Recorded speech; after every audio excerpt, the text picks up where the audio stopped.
आइए digital learning classes नानन में आप सभी का स्वागत है।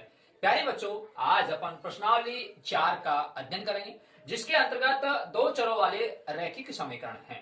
प्यारे बच्चों, आपने कक्षा 9th में भी रैखिक समीकरणों के बारे में, दो चरों के बारे में भी आप वहां अध्ययन करके आए हैं। यहाँ अपन कक्षा 10 पाठ्य पुस्तक के अंतर्गत प्रश्नावली 4 है, वहां दो चरों वाले रैखिक समीकरण और असमीकाएं हैं। तो प्यारे बच्चों, असमीकाएं हटा दी गई है, तो वो नहीं आएगी, ओनली दो चरों वाले रैखिक समीकरण ही आएंगे। ठीक है। अब प्यारे बच्चों, इसके बारे में अपन समझते हैं, दो चर क्या होते हैं, रैखिक समीकरण क्या होते हैं। यहां देखिए प्यारे बच्चों, दो चर आप अच्छी तरह जानते हैं, जहां एक्स और वाई का मान ज्ञात किया जाता है, उसमें दो चर होते हैं। आगे बात करते हैं रैखिक समीकरण की, यानी कि एक सरल रेखा पर व्यक्त करते हैं, एक सरल रेखा पर व्यक्त करते हैं, उसे रैखिक समीकरण कहते हैं। तो प्यारे बच्चों, अपन ग्राफ के अंदर जब अध्ययन करेंगे तो वहां पर भी एक्स और वाई के मान दर्शाए जाएंगे। तो किस तरह से अपन ग्राफ के अपन उसको किस ढंग से हल करें, तो अपन को पूरे पूरे प्रश्न या उसके नंबर एक्यूरेट मिलने चाहिए, कहीं भी कोई किसी प्रकार की दिक्कत नहीं आनी चाहिए। हम आपको इस डिजिटल लर्निंग क्लासेस नानन के माध्यम से पूरी कोशिश करेंगे, जिससे कि आपको अच्छे से अच्छे मार्क मिले। और ये ऐसी प्रश्नावली है जो बच्चा आसानी से समझता है, और आसान नंबर तो आपको ज्ञात है कि हमेशा 6 नंबर का सवाल पूछा जाता है, और 6 नंबर के जो सवाल है वो आपको अच्छी तरह से हल करके और प्राप्त कर लेते हो। आइए प्यारे बच्चों, फिर भी आपको अगर कोई समस्या है तो आप इस डिजिटल लर्निंग क्लासेस नानन के चैनल के माध्यम से मुझ तक पहुंचाए, और मैं आपको पूरी कोशिश करूंगा। यहाँ देखिए, शुरुआत करते हैं अपन एक और एग्जाम्पल लेके, क्योंकि अपन कक्षा 9th की जो बुक पढ़ के आए, वहां चर क्या थे, बीजीय व्यंजक क्या थे, आपको अच्छी तरह भली भांति ज्ञात है, फिर भी मैं आपको बता देता हूं। यहाँ देखिए प्यारे बच्चों, यहाँ 2x लिखा और फिर मैंने प्लस y किया, तो वो क्या हो गए, एक पद से दो पद हो गए, है ना।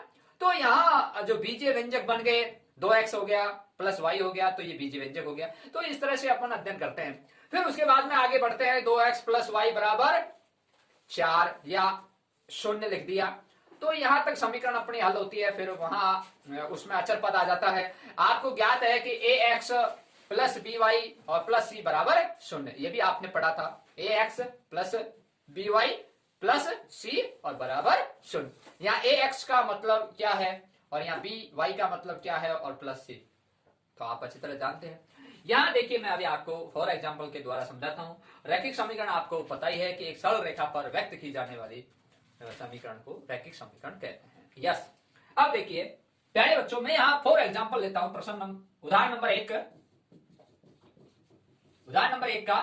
यहाँ देखिए क्या लिखा, उदाहरण नंबर 1, यहाँ 3x प्लस के 2y माइनस के 5 बराबर 0। ठीक है प्यारे बच्चों। दूसरा समीकरण है 4x प्लस के 7y और माइनस के 11 बराबर 0। यहां पर आपको दिया गया है x बराबर 1 और y बराबर भी 1।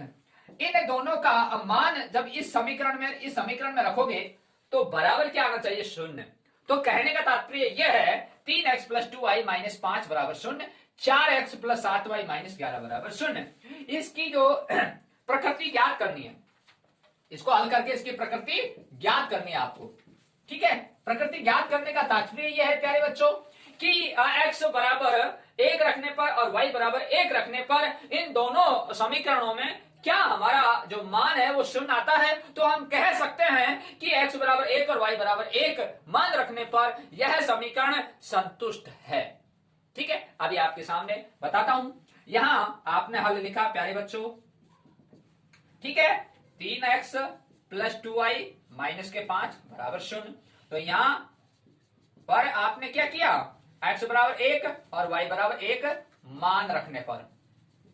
ठीक है प्यारे बच्चों। आप देखिए यहां 1 रखा, प्लस यहां पे भी आपने 1 रखा, माइनस का 5 बराबर 0।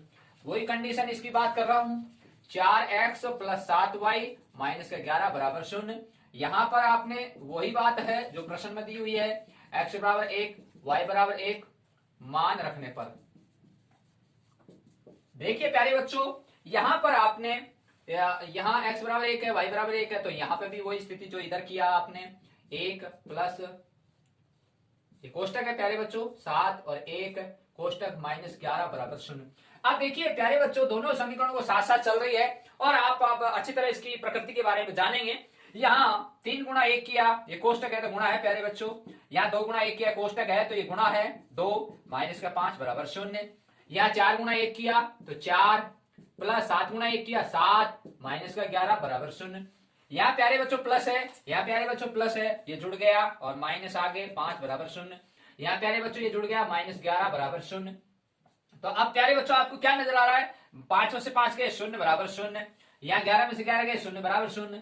तो बात आपकी सही है। तो यहाँ ये लिखा गया x बराबर 1 और y बराबर 1 रखने पर इन दोनों चर समीकरणों में, तो इसकी जो आपने हल किया, इसकी प्रकृति को जाना कि x बराबर 1 और y बराबर 1 मान रखने पर शून्य आता है।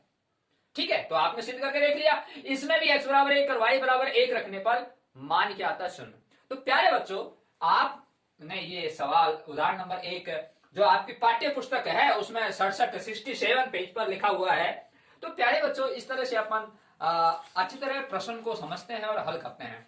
फिर अगला मैं उदाहरण नंबर 2x प्लस 7y बराबर 11 है, x माइनस 3y बराबर 5 है। ठीक है प्यारे बच्चों, मैंने इसमें बीच में लाइन खींच दी है क्योंकि आपको आसानी से समझ में आ जाए। यहाँ 2x प्लस 7y बराबर 11 एक समीकरण। दूसरा समीकरण x माइनस 3y बराबर 5। यहाँ प्रश्न में दिया हुआ है प्यारे बच्चों, यहाँ x बराबर 2 और y बराबर 1 मान रखने पर प्रकृति ज्ञात कीजिए। अब देखो, इन प्रश्नों को अपन हल करेंगे।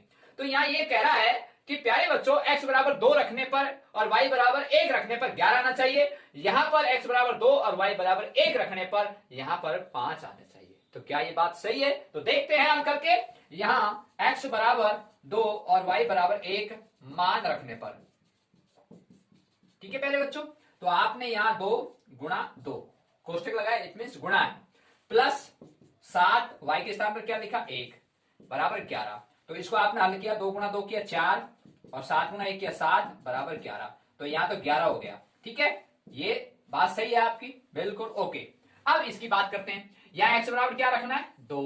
ठीक है, मैं यहाँ लिख देता हूं x बराबर 2 और y बराबर 1 रखने पर।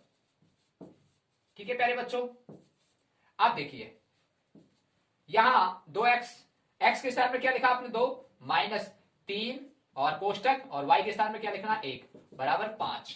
अब यहां देखिए, इसको हल कर रहा हूं 2 और ये कोष्टक है, इट मीन्स गुणा होगा, तो माइनस 3 गुणा 1 किया 3 और बराबर 5।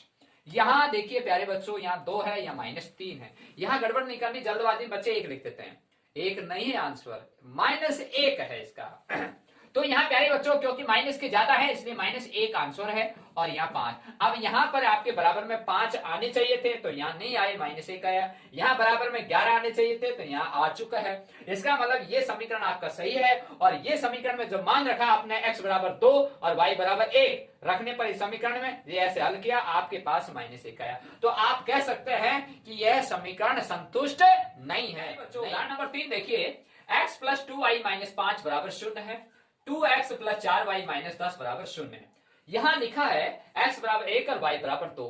दूसरी स्थिति लिखा है x बराबर 3 और y बराबर 1 मान रखने पर प्रकृति ज्ञात कीजिए। प्यारे बच्चों, आपको समझनी है, मैं आपको ये 3 उदाहरण जो आप कर रहे हैं, देख रहे हैं, अभी मैं इनका विस्तार और बताऊंगा। आप पहला उदाहरण आपने देखा, उसके आपने मान रखा, उसका आंसर देखा, फिर आपने दूसरा उदाहरण देखा, उसमें आपने मान रखा, एक समीकरण का मान सही आ रहा था, दूसरे का नहीं आ रहा था, वही मान रखा था।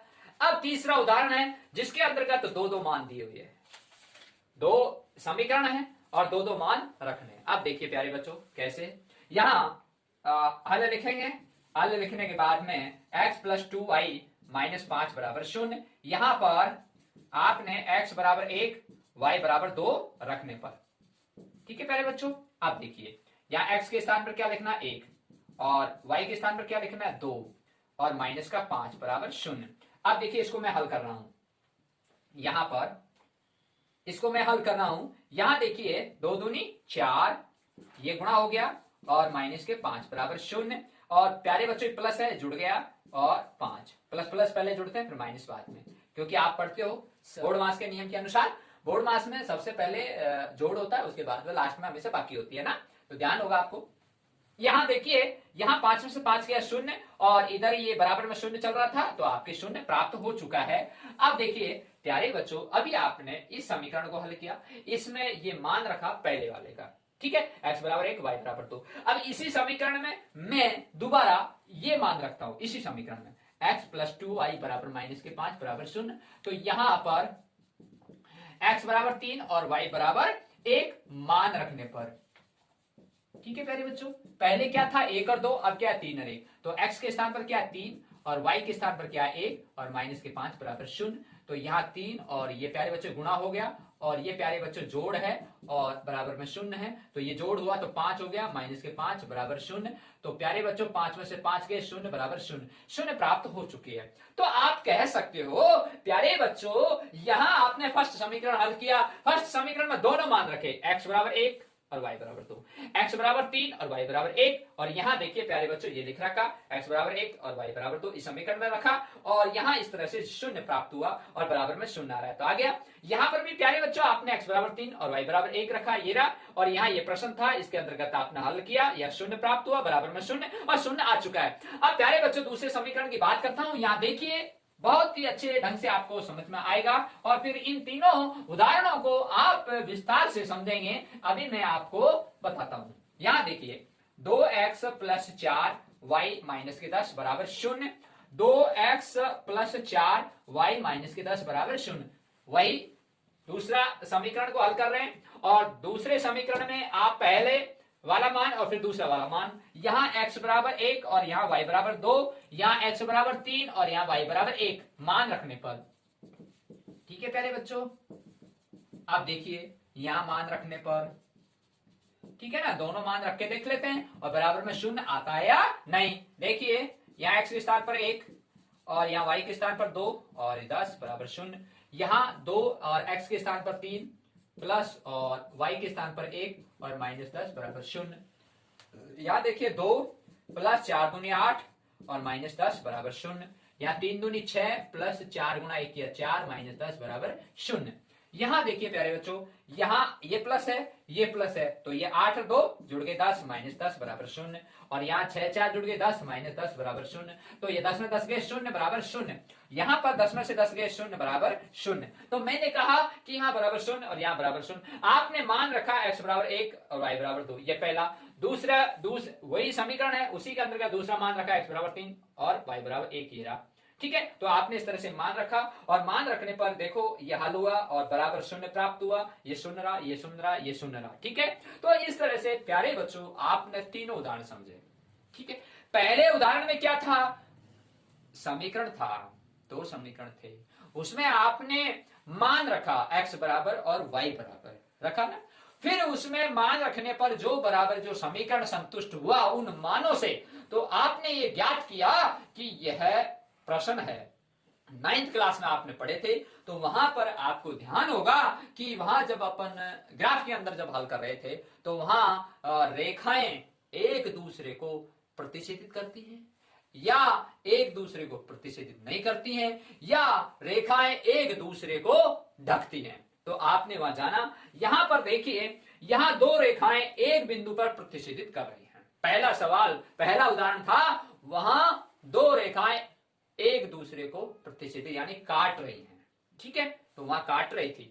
फिर दूसरी बात कि आपने जब दूसरा उदाहरण किया तो उसमें एक समीकरण में तो मान आ गया था और दूसरे में मान रखने पर वह समीकरण संतुष्ट नहीं हुआ, तो वो 2 रेखाएं अलग अलग हो गई, है ना, एक रेखा यूं हो गई, एक रेखा यूं हो गई, तो वो क्या हो गई, अलग अलग रेखाएं, ठीक है। अब तीसरा सवाल, जब तीसरा उदाहरण आया तो इसमें आपने 2 मान लेके रखा और 2 मान लेने पर और दोनों ही रेखाएं एक लाइन पर आ गई कि दोनों का मान बराबर आ रहा है, इसका मान भी रखा तो वही 0 आ रहा है, इसका मान रखा तो वही 0 आ रहा है, तो इन्हें कहते हैं संपाती रेखाएं, यानी दोनों रेखाएं एक ही लाइन पर आ गई है, ठीक है। तो दोनों का मान रखा आपने, वही 0 इसमें वही 0 इसमें, तो दोनों रेखाएं समान मिल गई, यानी एक ही रेखा पर एक दूसरे को ढक लेती है, तो उसको संपाती रेखाएं कहते हैं। तो पहली रेखा थी प्रतिच्छेदी रेखाएं, दूसरी थी समानांतर रेखाएं और तीसरी रेखाएं हैं वो कहलाती हैं संपाती रेखाएं, ठीक है। तो इस तरह से प्यारे बच्चों इन तीनों उदाहरणों से आपने कक्षा 9th में पढ़ के आए थे और अब आपको 10th क्लास में किस तरह से समीकरण हल करेंगे और उस समीकरण की सहायता से किस तरह ग्राफ के अंदर हल करेंगे मैं आपको अभी अगला उदाहरण नंबर 4 देखिए 2x प्लस 3y बराबर 13 है, 5x माइनस 2y बराबर 4 है। इन समीकरणों को हल करके और आपको ग्राफ के अंदर जवाब देना। अब किस तरह से जवाब देना है आइए प्यारे बच्चों समझते हैं। सबसे पहले यहां प्यारे बच्चों इन समीकरणों को हल करेंगे, ठीक है, फिर ग्राफ में चलेंगे। मैं पहले इनको समीकरण को हल करना समझा देता हूं। यहां प्यारे बच्चों आपको मान नहीं लिखा हुआ है। प्रश्न इस तरह से है 2x प्लस 3y बराबर 13 और दूसरा जो आपका समीकरण है 5x माइनस 2y बराबर 4। निम्न समीकरणों को हल करके x और y का जो मान निकलेगा वह ग्राफ के माध्यम से आप समझाइए। यानी ग्राफ अंग्रेजी का शब्द है, इसको कहते हैं आलेख विधि से समझाइए। प्यारे बच्चों कभी कभी आप भ्रमित हो जाते हैं कि हमें तो ग्राफ बताया जाए, ग्राफ लिखा हुआ नहीं है। अरे प्यारे बच्चों ग्राफ अंग्रेजी का शब्द था और वहां हिंदी में लिखा मिलता है अपने को आलेख विधि। और प्यारे बच्चों घबराना नहीं, पेपर हिंदी में भी आता है और अंग्रेजी में भी आता है, तो दोनों लैंग्वेजों को पढ़ना अनिवार्य है जैसे आपकी सुविधा। यस, यहाँ 2x प्लस 3y बराबर 13 ये फर्स्ट समीकरण है प्यारे बच्चों, इसको मैं हल करने जा रहा हूं। यहां अब आपको मान नहीं दिया हुआ है तो मैं प्यारे बच्चों आपको बहुत अच्छी बात यहाँ 0 1 2 3 4 और 5 यहां तक लिख लो। ये क्या है प्यारे बच्चों पूर्ण संख्याएं हैं, 0 से स्टार्ट होती हैं पूर्ण संख्याएं 0 1 2 3 4 5 आपने ये लिख लीजिएगा और इनका मान इसमें रख दीजिएगा। इनका मान रखने पर ये अगर संतुष्ट होती है तो आपका मान ये सही और नहीं तो अगला स्टेप 1 फिर अगला स्टेप 2 फिर कहीं कहीं इनसे आपका समीकरण संतुष्ट होगा। ये 100% सत्य है, लेकिन आप शुरुआत 0 से करें। दूसरी बात जब आप माइनस में चले जाते हैं -1 -2 -3 -4 -5 तो माइनस के लिए आप रख सकते हो। ये प्यारे बच्चों अब आपके पूर्णांक आ चुके हैं। पूर्णांक संख्याओं को हम धनात्मक भी कहते हैं और ऋणात्मक भी कहते हैं, लेकिन प्राकृत संख्या वे संख्याएं जिन्हें आप 1 से स्टार्ट करते हैं और प्राकृत संख्या में अगर 0 से स्टार्ट हो गई तो समझ लो पूर्ण संख्या बन गई। तो प्यारे बच्चों ये छोटी छोटी बातें हैं, अभाज्य संख्या, सम संख्या, विषम संख्या, ये नॉलेज होनी चाहिए। प्यारे बच्चों कभी कभी अपन क्या करते हैं कि पढ़ते रहते हैं और पीछे की बातें भूल जाते हैं, तो उन पीछे की बातों को भी अपन अच्छी तरह से ज्ञात होना चाहिए। यस, अब देखिए यहाँ x बराबर आपको सॉरी यहाँ पर मान रखना है समीकरण के अंदर x और y है, ठीक है। तो x के अंदर मान रखोगे तो ये पक्षांतर हो जाएगा, y का मान निकल जाएगा, ठीक है ना। यह सीधी सी बात है। तो मैं यहाँ प्यारे बच्चों क्या करता हूं, यहाँ x बराबर मान लो 0 दे देता हूं, ठीक है। तो 0 मैं आपको समझा देता हूं, 0 रखने पर देखो क्या होता है आप समझना। यहाँ पहली स्टेज चल रही है आपकी और अपन वहां एग्जाम में बैठते हैं तो इस तरह से करते हैं, ठीक है। लेकिन जब अपन अभ्यास करते हैं तो अपन को पता लग जाता है 0 रखने पर इसका पक्षांतर करेंगे तो क्या आएगा, तो आप समझ जाएंगे। अब देखिए यहाँ 0 से 2 गुणा हुआ तो 0 आया और यहाँ प्लस 3y बराबर 13। अब प्यारे बच्चों अचर पद का पक्षांतरण होगा क्योंकि ये बीजीय पद है, ये अचर पद है, तो इसका पक्षांतरण करना 3y बराबर 13 माइनस 0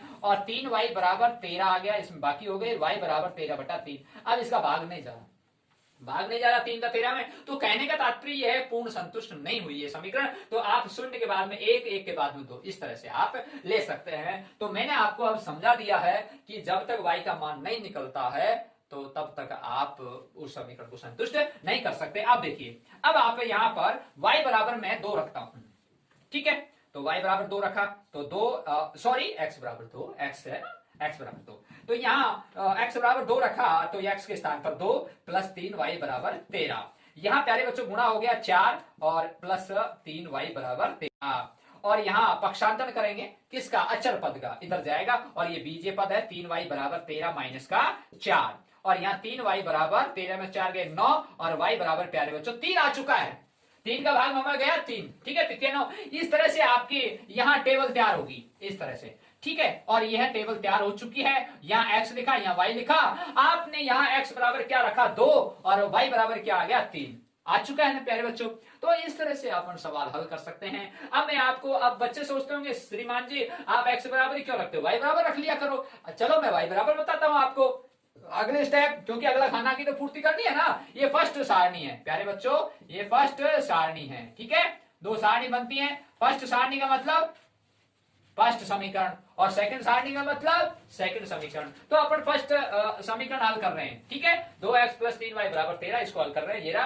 अब इसमें आप सोचते हैं कि x बराबर रखा, सर आप y बराबर रख सकते हैं, बिल्कुल रख सकते हैं, लेकिन अब आपने y बराबर 1 रख लेते हैं, ठीक है। देखते हैं अब आता है कि नहीं आता है। 2x प्लस 3y बराबर 13, तो यहाँ y के स्थान पर y के स्थान पर क्या रखा, 1।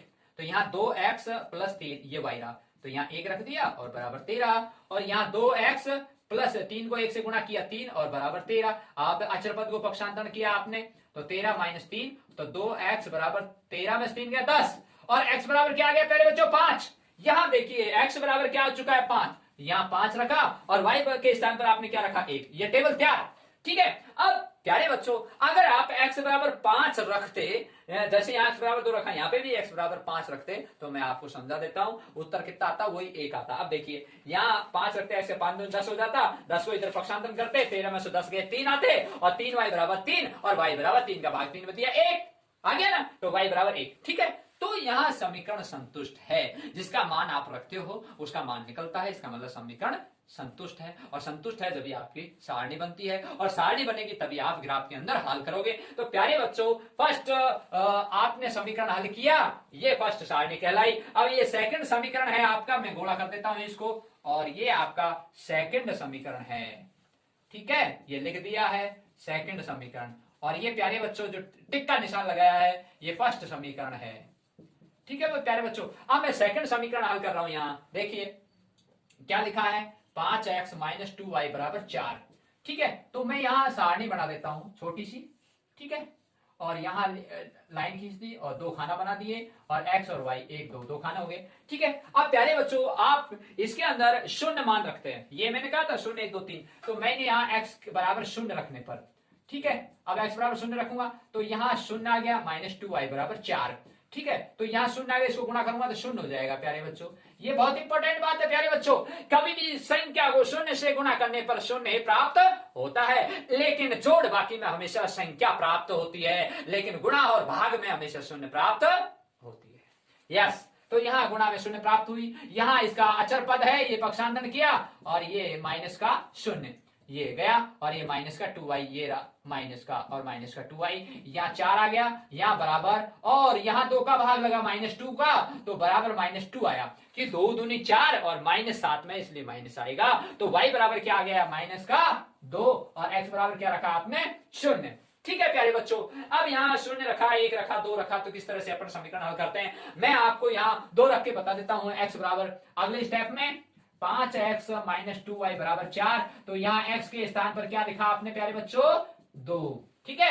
अब यहाँ 5 गुणा 2 माइनस 2y बराबर 4, और यहाँ 10 हो गया, 5 10 माइनस 2y बराबर, ये 2y है यानी 2y, ठीक है। अब 10 से अचर पद है, पक्षांतरण किया, माइनस 2y बराबर 4 प्लस, सॉरी क्योंकि प्लस का है इधर जाएगा, माइनस हो जाएगा, 4 माइनस 10 है। और प्यारे बच्चों अब यहाँ माइनस 2y बराबर क्या आ गया, माइनस का 6, ठीक है। अब y बराबर माइनस का 6 बटे माइनस का 2, और माइनस से माइनस कट गया प्यारे बच्चों, और y बराबर 3 आ चुका है, क्या आ गया, y बराबर 3। तो यहाँ पर आपने x के स्थान पर क्या रखा, 2, तो ये x के स्थान पर 2, और y बराबर क्या आ गया, 3, और ये 3, तो ये हो गई सेकंड सारणी। अब देखिए प्यारे बच्चों इन सारणियों के मुताबिक अब आपकी ग्राफ बनेगी। अब ग्राफ के अंदर ले चलता हूं आपको। तो प्यारे बच्चों आप तसल्ली से ऐसे सवालों को अच्छी तरह से ढंग से हल करेंगे तो आपको कोई समस्या नहीं आएगी, ठीक है। फर्स्ट समीकरण हल किया, इस तरह से मान रखा, मैंने कहा कि 0 1 2 या माइनस में रख लो, जैसे यहाँ y बराबर -2 आया तो आप -2 भी रख सकते थे, ठीक है प्यारे बच्चों। यहाँ इसके अंदर मैंने x बराबर 0 रखा, इसमें y बराबर -2 रख दे तो यहाँ वो x बराबर 0 प्राप्त होता है ना, मैंने जो है आपको इसमें समझाया था, ठीक है। अब मैं आपको ग्राफ में ले चलता हूं, ये आप फर्स्ट समीकरण और सेकंड समीकरण आपने हल कर ली, ये टेबल तैयार हो गई, इनको फर्स्ट सारणी और सेकंड सारणी, इन सारणी की वजह से ही आपको ग्राफ बनेगी। अब मैं आपको समझाता हूं, देखिए यहां बना के अभी देखिए यहां प्यारे बच्चों आपने ये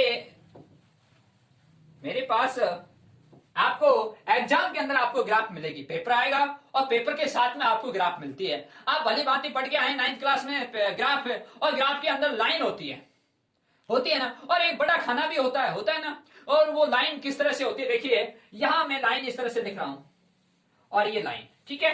अब यहां ये लाइन भी होती है इस तरह से, यहां ये लाइन होती है, यहां ये लाइन होती है, यहां ये लाइन होती है, यहां ये लाइन होती है, यहां ये लाइन होती है, इस तरह से लाइन होती है। और ये फिक्स नाप है प्यारे बच्चों ये लाइनों की, और आपको नजर आ रहा होगा यह फिक्स नाप चल रही है। यहां देखिए ये फिक्स नाप है ना, तो ये फिक्स नाप है। और अब खड़ी लाइन भी होती है प्यारे बच्चों, देखिए यहां खड़ी लाइन, ये खड़ी लाइन, ये खड़ी लाइन, ये खड़ी लाइन, और ये खड़ी लाइन, और ये खड़ी लाइन, और ये आपको नजर आ रहा होगा ये ग्राफ बन चुकी है ना इस तरह से।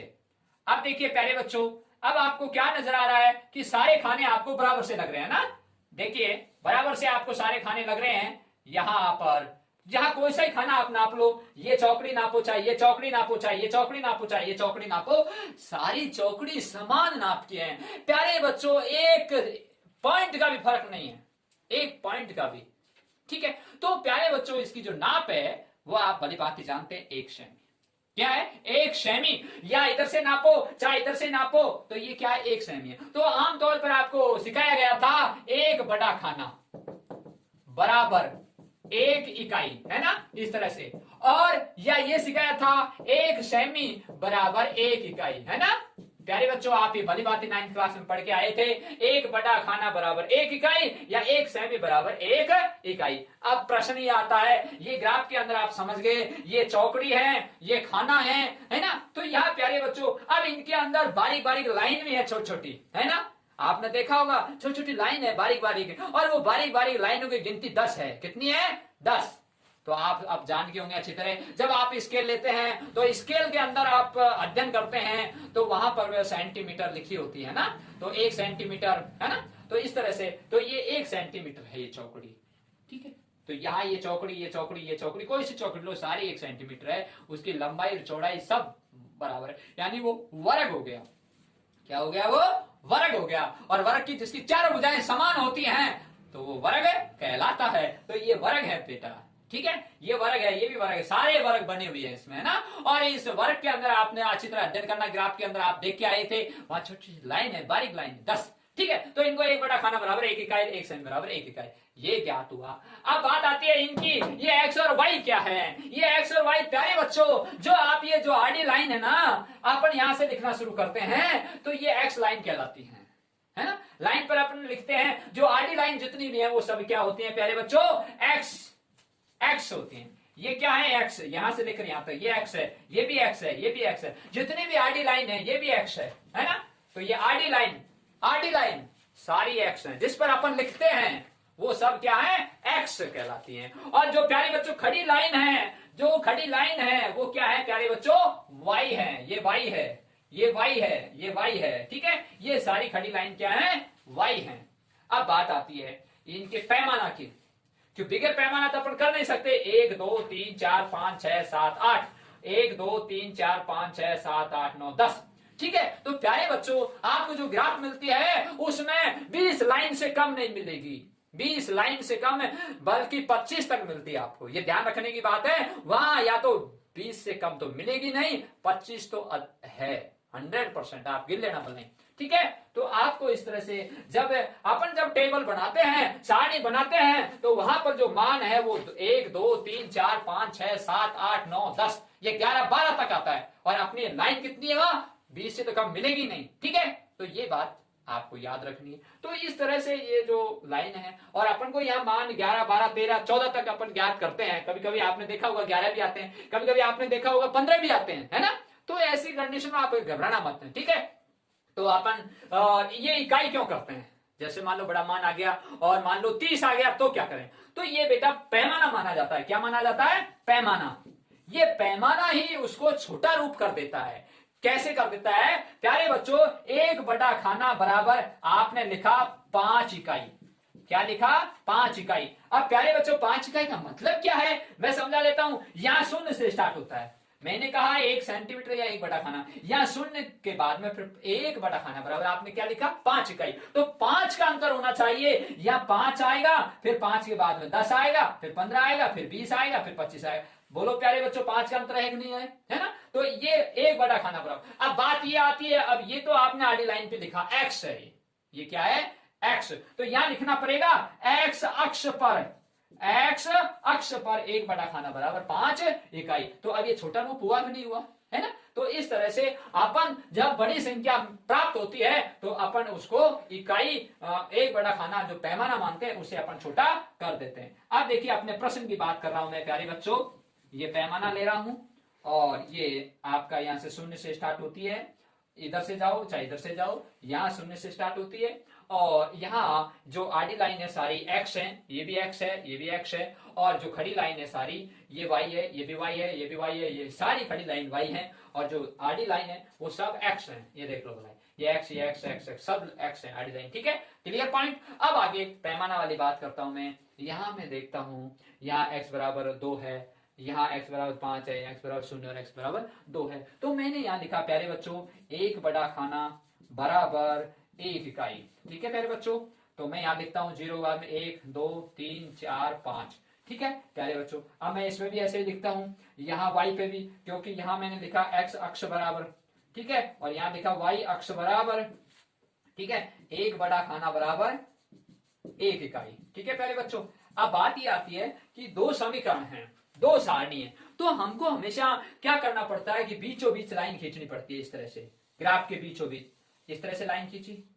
क्यों क्यों करते हैं प्यारे बच्चों ऐसा क्यों करते हैं? क्योंकि यहाँ प्लस में भी है और माइनस में, क्योंकि पूर्णांक संख्या है, धनात्मक में भी है और ऋणात्मक में भी है। तो प्यारे बच्चों इस तरह बीचों बीच लाइन खींचिए और ये बीचों बीच लाइन, ठीक है, इतनी गहरी कर दीजिए, लाइन के ऊपर लाइन गहरी करनी है, आपको दिखाई दे इसलिए मैं कर रहा हूं यहाँ। और ऐसे आपको ग्राफ के अंदर गहरी करनी है। कौन सी लाइन? लाइन के ऊपर लाइन, स्केल से, लाइन से बाहर नहीं जाना है आपको, लाइन से बाहर नहीं जाना है। मैं तो यहाँ गहरी कर रहा हूं कि आपको दिखे, ठीक है। अब इस पर आपको जैसे मैंने यहाँ 0 लिखा और ये आगे इधर 1 2 3 4, ठीक है प्यारे बच्चों, इधर 1 2 3, ये माइनस में चलती हैं और ये प्लस में चलती हैं। अब प्यारे बच्चों मेरे यहाँ 5 है ना, तो अब मेरे पास यहाँ ग्राफ मतलब आपको अगर ये ग्राफ में अगर लाइन कम पड़ जाती है तो अपन वहां एक बड़ा खाना बराबर 2 इकाई लिख सकते हैं, ठीक है। लेकिन आपकी सुविधा अनुसार आपको वहां बढ़ाना नहीं है, वहां आपको ऐसी गलती नहीं करनी है। लेकिन अगर मेरे पास यहाँ इतनी लाइन है, अब मैं क्या करूं,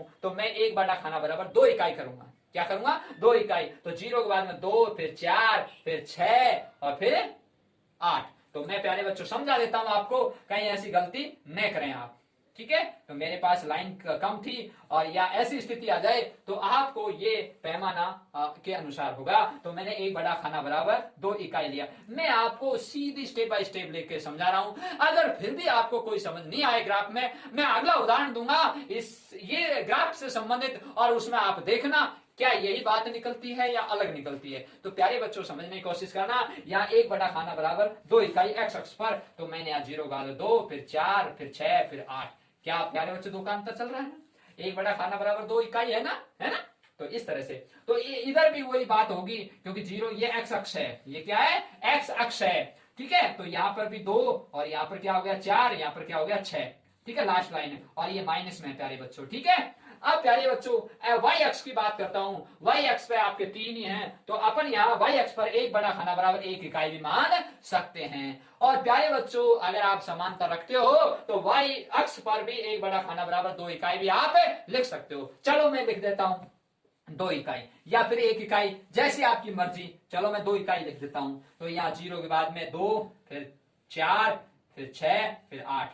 प्यारे बच्चों नीचे की तरफ हमेशा माइनस चलता है, यानी कि -0 से अपन नीचे की तरफ जाते हैं तो हमेशा माइनस में जाते हैं, और 0 से आगे बढ़ते हैं तो हमेशा प्लस में होते हैं। तो यहाँ 2, यहाँ 4, यहाँ 6, यहाँ 8 और यहाँ 10, ठीक है प्यारे बच्चों। यहाँ 2, 4, 6, 8, 10, 2 इकाई का एक y अक्ष पर एक बड़ा खाना बराबर 2 इकाई, ठीक है प्यारे बच्चों। यहाँ 2 इकाई है, ठीक है। अब ये बहुत इंपॉर्टेंट बात है, एक बड़ा खाना बराबर या एक सेमी बराबर आपने 1 इकाई भी रख सकते हो और 2 इकाई भी रख सकते हो, लेकिन इस स्थिति के अनुसार, इस स्थिति को देखते हुए आपकी ग्राफ के अंदर लाइन कितनी है उसके अनुसार। तो ये बहुत इंपॉर्टेंट बात है, आपको जो पैमाने वाली मैं खुली बात बता रहा हूं। अगर 1 इकाई से काम चल रहा तो ठीक है, नहीं तो 2 इकाई कर लो। 2 से काम चल रहा है तो ठीक है 3 कर लो। 3 से काम चल रहा है ठीक है, नहीं चल रहा है तो 4 कर लो, और भी नहीं चल रहा है 5 कर लो, ठीक है। तो इस तरह से पैमाना बढ़ाने से और वो छोटा रूप हो जाएगा। और ये देख लीजिए आपके सामने, अब मैं आपके सामने इसको हल करने जा रहा हूं।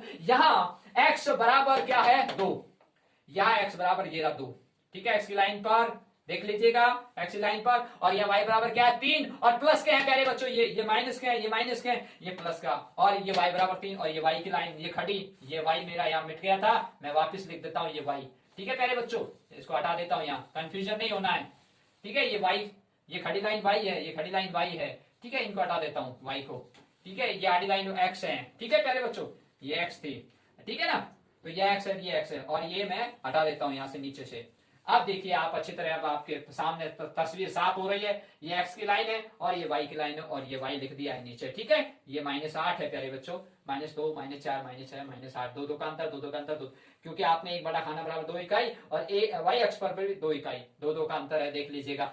ये जो आपने यह मान लिखा है, ये पैमाना, जो आपने पैमाना लिखा है वही चीज इसमें होनी चाहिए जब आपकी ग्राफ सही मानी जाती है। अब आपकी सारणी फर्स्ट को लेता हूं, यहाँ x बराबर क्या है आपका 2, और वो भी प्लस का, ये रहा, y बराबर क्या 3, तो ये रहा प्यारे बच्चों। अब यहाँ समस्या आएगी, क्योंकि आपको 2 और 4 के बीच में 3 है, और आप जब छोटी छोटी लाइन देखते हो वहां, तो वो लाइनों के बीच में एक हल्की सी मोटी सी लाइन है, वो 10 लाइन को डिवाइड कर रही है, 5-5 भागों में बांट रही है। आपको ध्यान होगा, एक तरफ देख लेना, गिर लेना, तो वहां ये आधा भाग यहाँ होगा, ठीक है, तो प्यारे बच्चों ये आधा भाग, ये 3 है यहाँ, तो ये इसका आधा भाग हो गया ना। अब आगे चलते हैं, अब ये पॉइंट यहाँ हो गया, एक पॉइंट यहाँ हो गया, ठीक है। अब x बराबर 5 है और y बराबर 1 है, तो x वाला किसका है, प्लस का ना, ये प्लस का, तो 5 यहाँ होगा, ये पॉइंट हो गया।